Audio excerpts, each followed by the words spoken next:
आता मागील पाठामध्ये आपण वेगवेगळ्या लॅम्पबद्दलची माहिती बघितली होती. Sodium vapour lamp, mercury vapour lamp, LED lamp, metal filament lamp, incandescent lamp अशा वेगवेगळ्या प्रकारच्या लॅम्पची आपण माहिती शिकलो आहे मागील पाठामध्ये. आता या पाठामध्ये आपण सिंगल फेज ट्रान्सफॉर्मरची माहिती शिकूया. सिंगल फेज ट्रान्सफॉर्मरची आपल्याला अभ्यास करायचा आहे, त्याची टेस्टिंग कशी करायची आहे हा अनुभव व्हायचा आहे. आपण ट्रान्सफॉर्मर नाव ऐकलं असेल, तुम्हाला दिसत आहे आता माझ्यासमोर हा ट्रान्सफॉर्मर आहे, एक मोठा दाखवलेला आहे आणि एक छोटा आहे. असे दोन ट्रान्सफॉर्मरचं काम काय आहे? व्होल्टेज कमी किंवा जास्त करण्यासाठी आपल्याला ट्रान्सफॉर्मरची आवश्यकता असते. ट्रान्सफॉर्मरचे तत्त्व आहे, ट्रान्सफॉर्मरची रचना आहे. ट्रान्सफॉर्मरचे मुख्य 3 भाग पडत आहेत. एक आहे प्रायमरी वाइंडिंग, दुसरा आहे सेकंडरी वाइंडिंग आणि तिसरा आहे कोर. म्हणजे हे 3 प्रमुख भाग आहेत ट्रान्सफॉर्मरमध्ये. याच्या आतमध्ये कोणता फिरणारा भाग नसतो. हे 2 वाइंडिंग आहेत, एक प्रायमरी आणि सेकंडरी. आता हे तुमच्यासमोर जे ट्रान्सफॉर्मर दिसते हे आपल्या इलेक्ट्रॉनिक उपकरणामध्ये वापरलं जात असते. तर आता हे स्टेप डाऊन आहे. याला एक प्रायमरी वाइंडिंग आहे, याला 2 टोकं दाखवलेले आहेत, 2 वायर आहेत. याला प्रायमरी म्हणतात, म्हणजे जिला सप्लाय दिला जातो. आणि इकडनं 3 टोकं दिसत आहेत. हे छोटं पण तसंच आहे. हे स्टेप डाऊन आहेत, म्हणजे आपल्याला ज्या ठिकाणी कमी व्होल्टेजची आवश्यकता असते अशा ठिकाणी स्टेप डाऊन ट्रान्सफॉर्मर वापरतात. स्टेप डाऊन म्हणजे आपल्या घरात 230 व्होल्टेज आहे, तर 230 व्होल्टेजचं आपल्याला फक्त 12 व्होल्टेजचीच आवश्यकता असते इलेक्ट्रॉनिक सर्किटमध्ये, किंवा 24 व्होल्टची आवश्यकता असते. तर अशा वेळेस आपल्याला व्होल्टेज कमी करण्यासाठी आपण ट्रान्सफॉर्मरचा वापर करत असतो. तर या पाठामध्ये आपण ट्रान्सफॉर्मरची माहिती शिकणार आहोत. ट्रान्सफॉर्मरचे तत्त्व व रचना, ट्रान्सफॉर्मरच्या भागांची माहिती शिकायची आहे, ट्रान्सफॉर्मरचा रेशो समजून घ्यायचा आहे, ट्रान्सफॉर्मरच्या प्रकारांची माहिती घ्यायची आहे. वेगवेगळ्या प्रकारचे ट्रान्सफॉर्मर आहेत. आता हे छोट्या प्रकारचे ट्रान्सफॉर्मर तुमच्या समोर दिसत आहेत. दुसरा ट्रान्सफॉर्मर जो आहे तो आपण त्याला DP म्हणतो. तुम्ही आपल्या गावठी भाषेमध्ये ज्याला DP म्हणतो ते DP एक ट्रान्सफॉर्मर असते. तिथं हाय व्होल्टेज आलेलं असते, तिकडून 11,000 व्होल्टेज आले असते.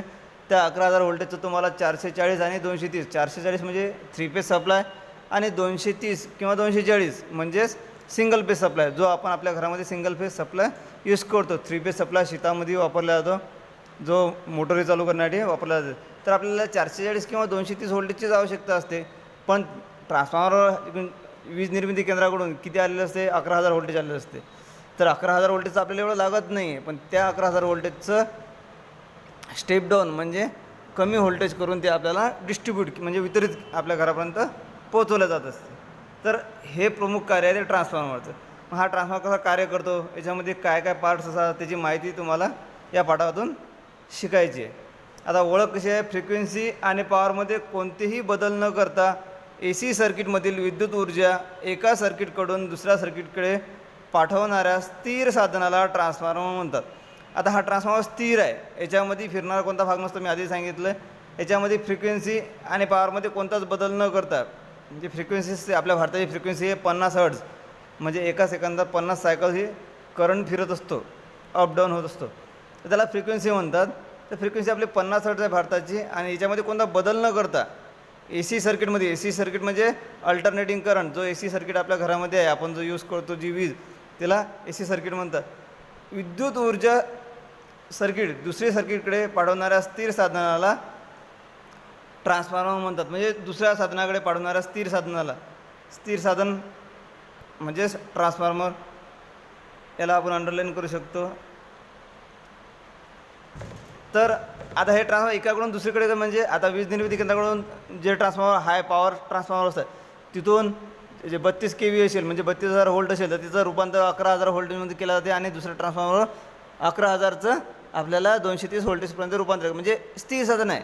म्हणून त्यांनी काय म्हटलं, हे विद्युत ऊर्जा एका सर्किटकडून दुसऱ्या सर्किटकडे पाठवणाऱ्या स्थिर साधनाला ट्रान्सफॉर्मर म्हणतात. या ट्रान्सफॉर्मरमुळे काय होते?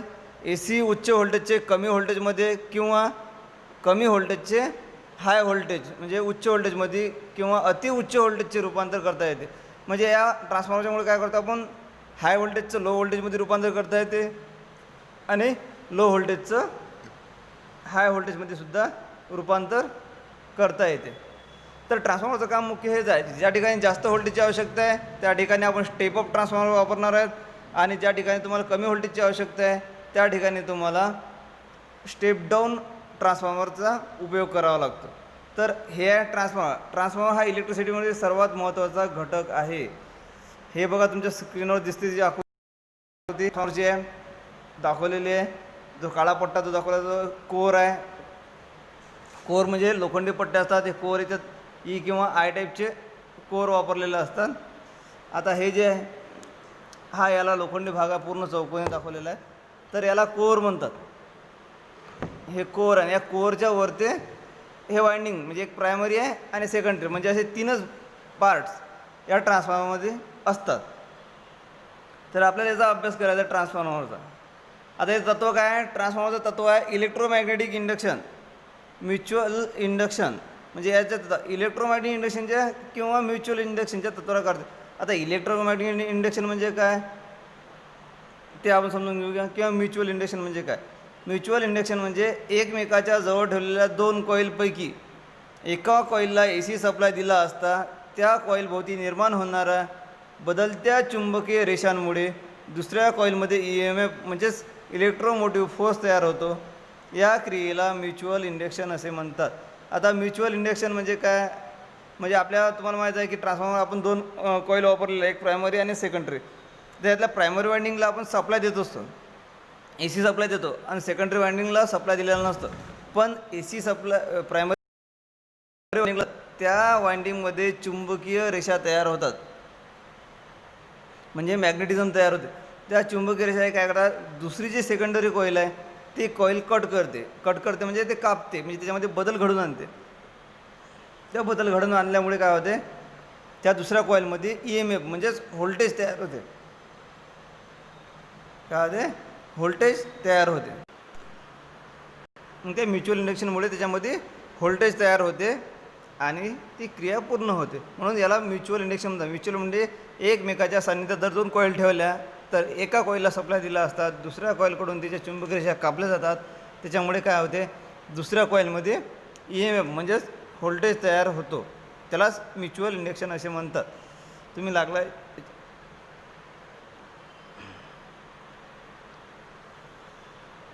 इलेक्ट्रोमोटिव्ह फोर्स, याला EMF इलेक्ट्रोमोटिव्ह फोर्स असे सुद्धा म्हणतात. इलेक्ट्रोमोटिव्ह फोर्स म्हणजेच व्होल्टेज.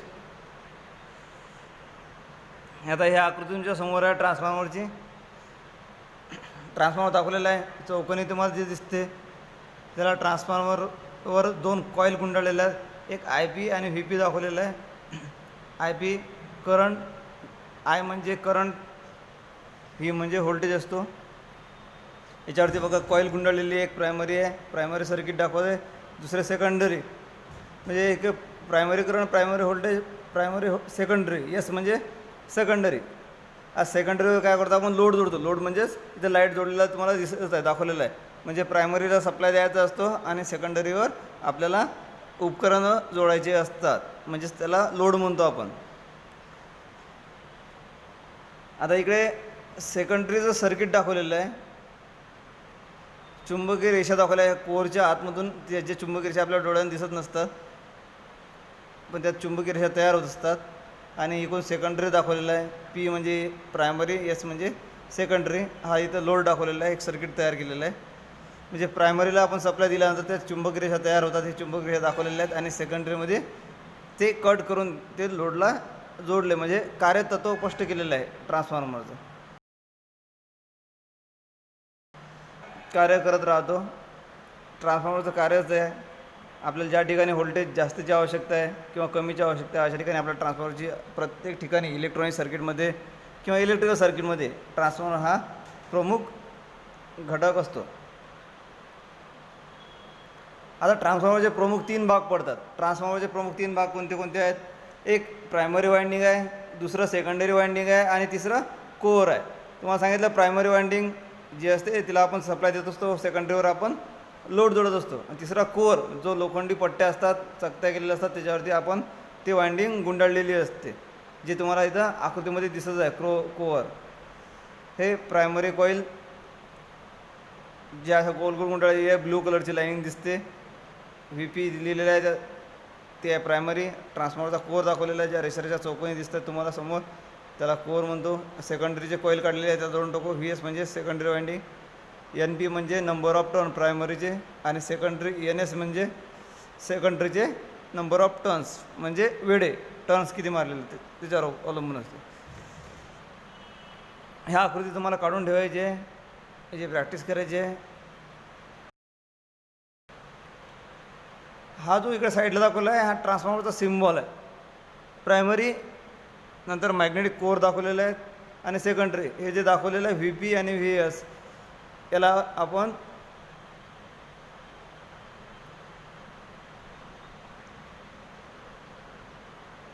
हे जे आहे ट्रान्सफॉर्मरचा कोरची प्रॅक्टिस करायची आहे.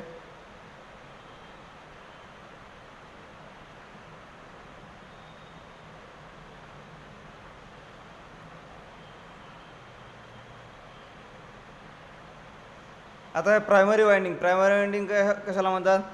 ट्रान्सफॉर्मरला बाहेरून दिला जाणारा ए सी सप्लाय, म्हणजे बाहेरून दिला जाणार म्हणजे आपण जो बाहेरून सप्लाय देतो, वायरा त्याला कनेक्ट करतो, जोडतो, त्याला प्रायमरी सप्लाय म्हणतो, ए सी सप्लाय.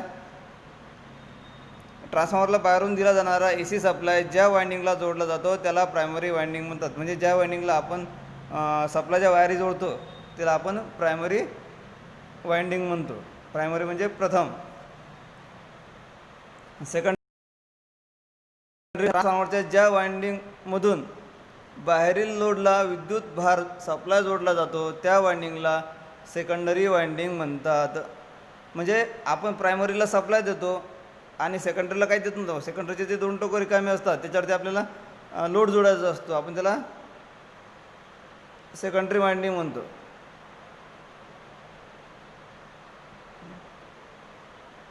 प्रायमरी वाइंडिंग म्हणजे ज्या वाइंडिंगला बाहेरून सप्लाय दिला जातो तिला आपण प्रायमरी म्हणतो, आणि जिला बाहेरील लोड जोडला जातो म्हणजे दुसऱ्या बाजूला बाहेरून लोड जोडला जातो त्याला आपण सेकंडरी वाइंडिंग म्हणतो. आता कोर काय आहे?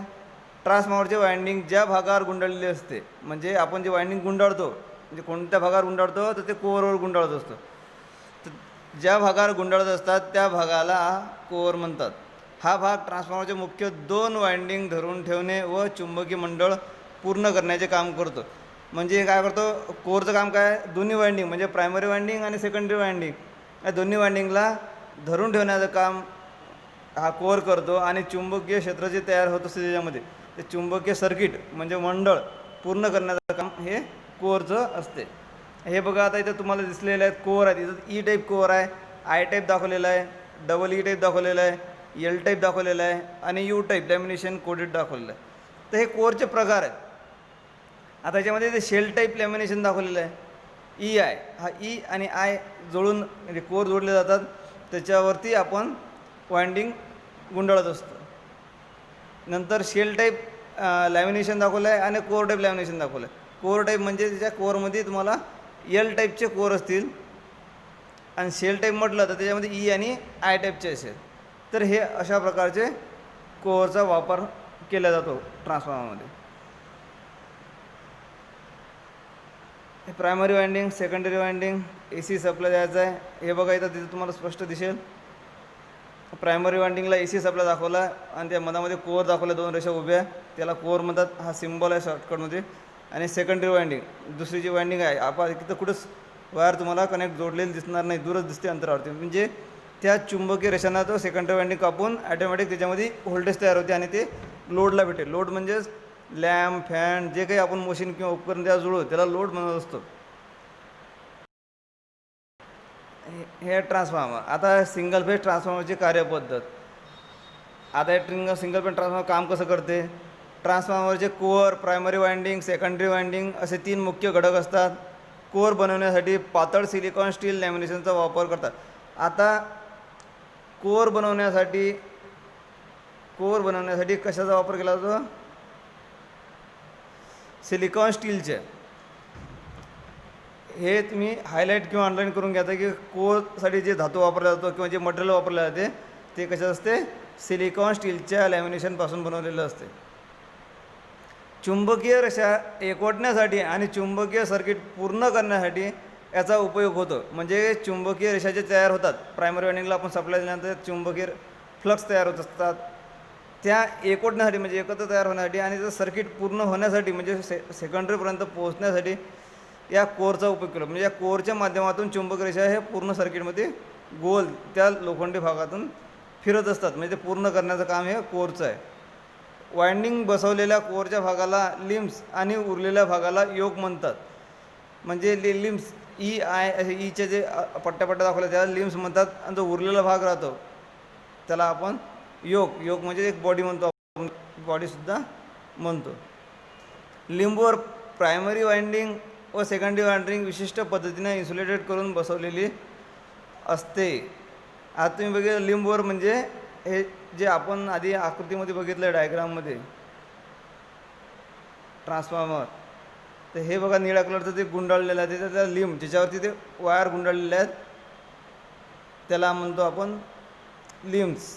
त्याच्यावरती ते गुंडाळलेले आहे प्रायमरी आणि सेकंडरी, आणि कोर हा चौकोनी पूर्ण कोर दिसतोय. तर अशा प्रकारे त्या ट्रान्सफॉर्मरवरती वायंडिंग गुंडाळलेली असते कोरवरती. कोरचं काम आहे चुंबकीय सर्किट पूर्ण करायचं आणि दोन्ही वायंडिंगला धरून ठेवण्याचं काम हे कोरचं असते. आता वायंडिंग बसवलेल्या कोरच्या भागांना लिम्स, उरलेल्या भागांना योक म्हणतात. लिंबूवर प्रायमरी आणि सेकंडरी वायंडिंग विशिष्ट पद्धतीने इन्सुलेटेड करून बसवले असते. इन्सुलेटेड म्हणजे त्याच्यावरती आवरण बसवलं असते की ज्याच्यामुळे सर्किटमधून करंट वाहणार नाही किंवा फ्लक्स वाया जाणार नाही, यासाठी त्याला इन्सुलेटेड म्हणजे त्याच्यावरती एक कोटिंग केलेलं असते जेणेकरून लिकेज करंट वाहू नये म्हणून.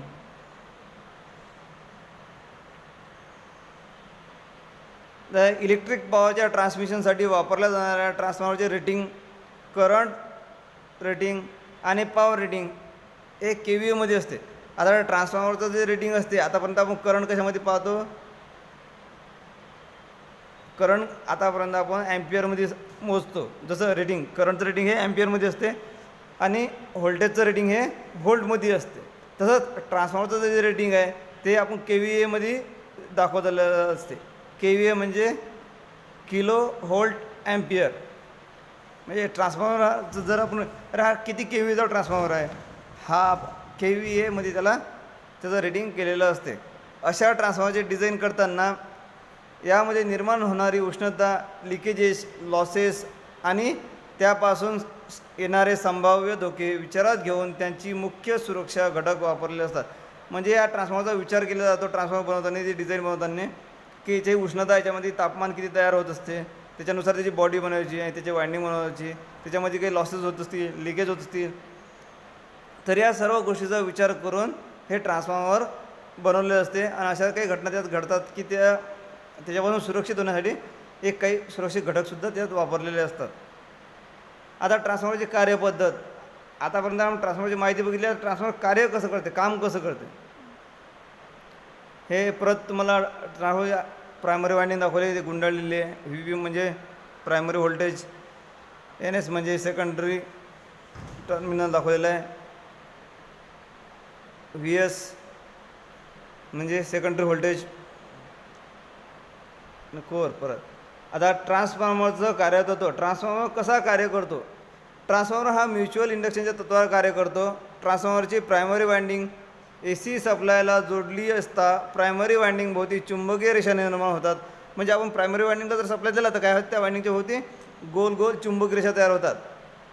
या चुंबकीय रेषा कोरमधून वाहतात व सेकंडरी वायंडिंगमार्फत कापल्या जातात. म्हणजे पहिल्या वायंडिंगमध्ये चुंबकीय रेषा तयार होतात आणि ते कोरमधून म्हणजे त्या लोखंडी पट्ट्या त्यातून ते वाहतात आणि त्या वाहणाऱ्या चुंबकीय रेषांना सेकंडरी वायंडिंग आहे ना कापते म्हणजे कटिंग करते. कापल्यामुळे काय होते, त्याच्यामध्ये EMF तयार होतो.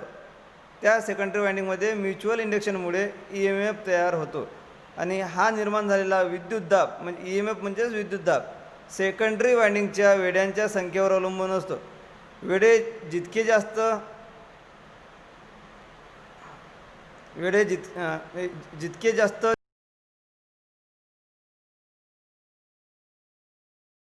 जास्त गुंडाळलेली असेल, जास्त तारा असतील तर तुम्हाला जास्त व्होल्टेज भेटेल, कमी असतील तर कमी व्होल्टेज भेटेल.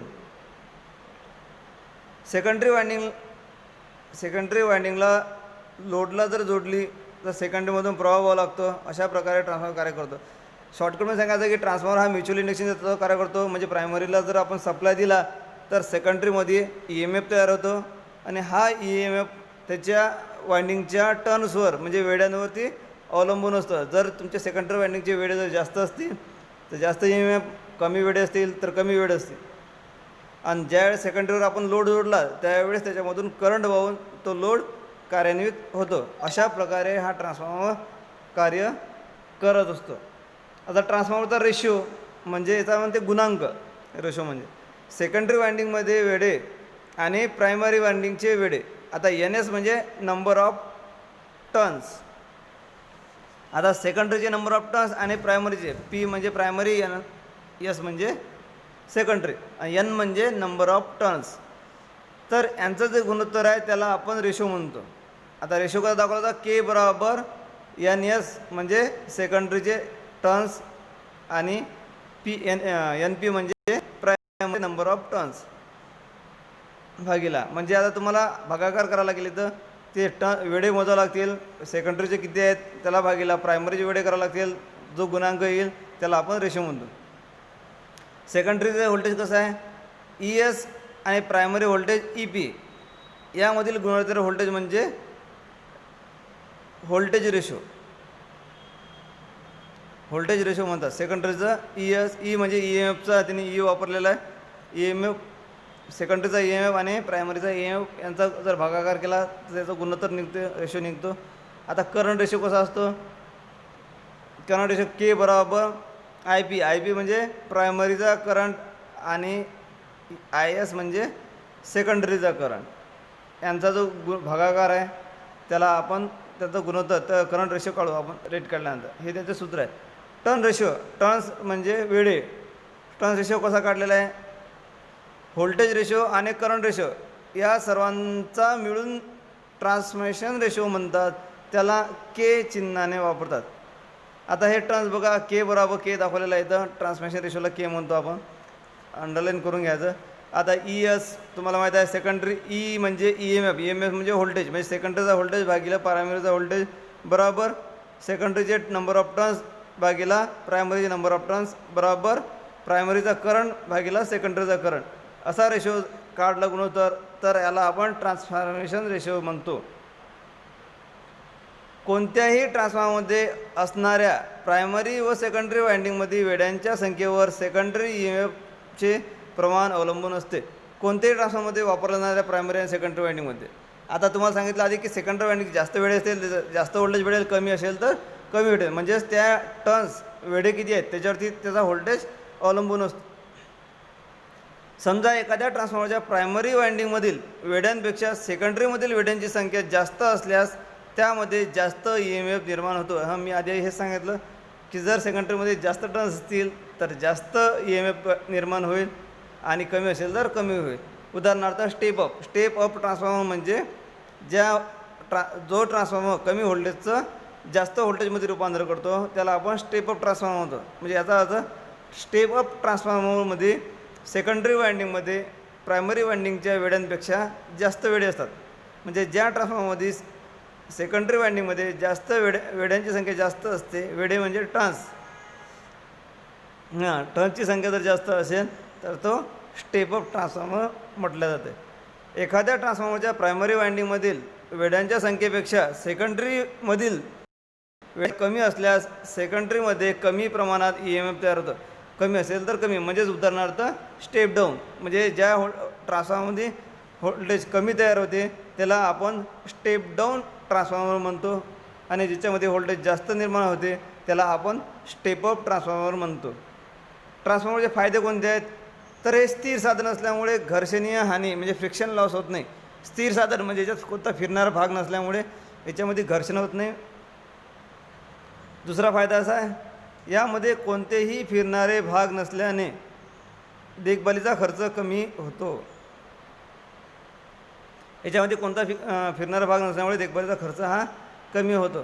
तिसरं आहे विद्युत शक्तीचे रूपांतर सहजरित्या व कमी खर्चात करता येते. त्यामुळे विद्युत शक्तीचे एका ठिकाणाहून दुसऱ्या ठिकाणी कमी खर्चात पाठवता येते. चौथा फायदा आहे हे स्थिर साधन आहे. स्थिर साधन असल्यामुळे काय होते याला इन्सुलेशन करणे सोपे होते. याला इन्स्टॉलेशन करणं सोपे होते. तर हे होते ट्रान्सफॉर्मरची कार्यपद्धत आणि त्याचे फायदे. पुढील पाठामध्ये आपण शिकणार आहोत. पुढील पाठ म्हणजे हाच ट्रान्सफॉर्मरचे प्रकार आणि त्याचा उपयोग. आता ट्रान्सफॉर्मरचे कोणते कोणते प्रकार पडतात तर याबद्दलची माहिती घेऊया.